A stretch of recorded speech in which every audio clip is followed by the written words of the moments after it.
this is a space that's here for everybody in the community. It's a space where people from all walks of life will connect. It's a space of possibilities, and that when you're going through it, if you have an idea, no matter how crazy it sounds, that I hope they'll voice it, because this is where to do it. I'm Patrice Worth.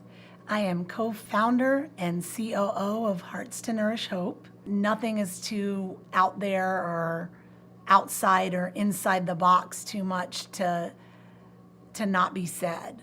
If you're gonna say it, Hearts is the good place to say it and see what develops from there. My name is Phil Williams. I'm a music producer, a songwriter, a youth pastor, and an entrepreneur.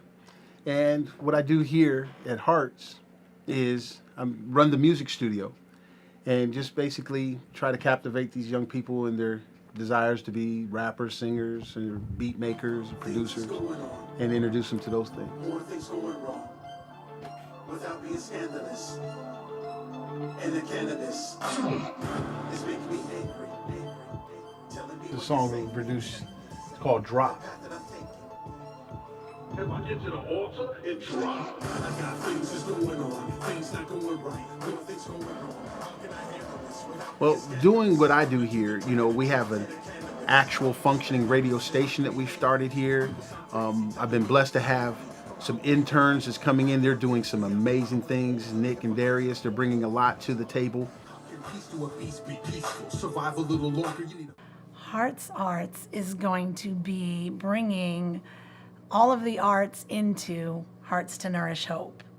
Working with Patrice, and right now she's so involved with the Hearts program that we're kind of gradually transitioning her into a more of a full-time arts position. But one of the things that's going to happen between now and September 1st is there will be a number of professional artists who will take key positions out here, and hopefully we'll have a very diverse and varied group of people that kind of facilitate the space. The whole idea that Hearts Arts is now coming to Hearts makes sense for me and my life and my dreams, everything I've always wanted.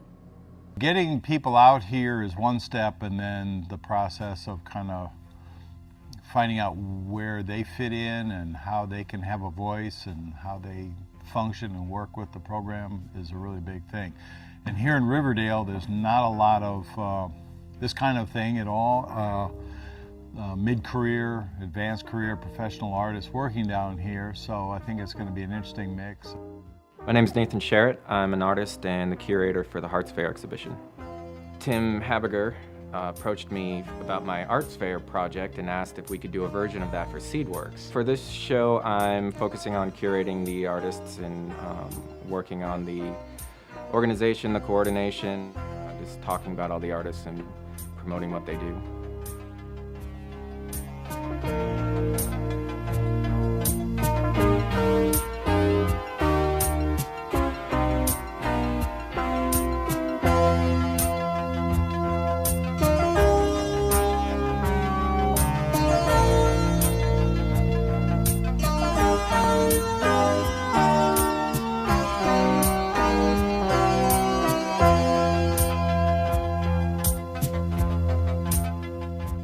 The Arts and Company is a theater group. It is also a film and television production company. For the most part, we like to see ourselves as a platform for other artists, especially in Atlanta.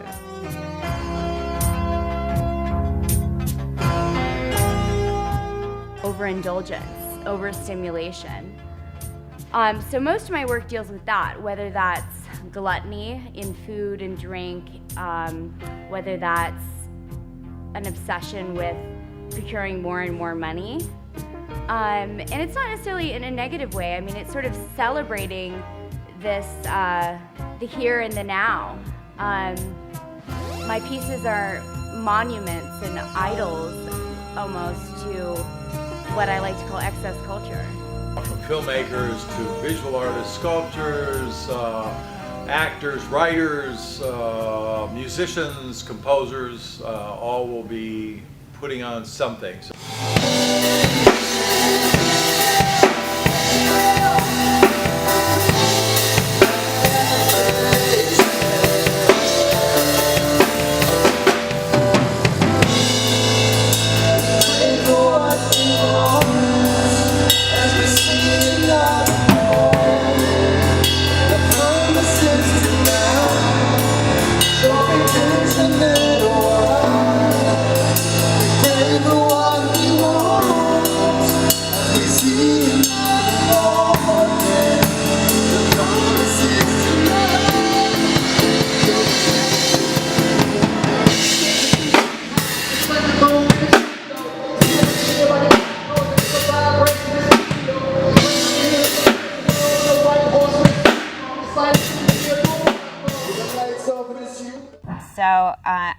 So I wouldn't call it judgment, but I am concerned in my work with how, we might look at an object or a chair or something we're going to buy in a store, and we have no idea what the kind of ethical implications of that object are. So I think it is important for us to consider what we're buying, where it was made, who made it, and then what's going to happen to it after we no longer want it. I don't know that the work necessarily is harshly criticizing that, but I think it is. I do think that it's pointing to that, just more as like a documentation of these are the objects we surround ourselves with. How do these objects kind of construct the spaces that we live in? This piece here actually is about home, that I feel really lonely. First, I came here as an immigrant artist, and I try to make a piece that presents my identity and then what the home means for me. I mean that the home to me is not a place that I live in it, it's just a place that you have all the feelings and emotions, the laughter, the sorrows, and the other things like that, and the people all around you. So I think we all live in floating homes.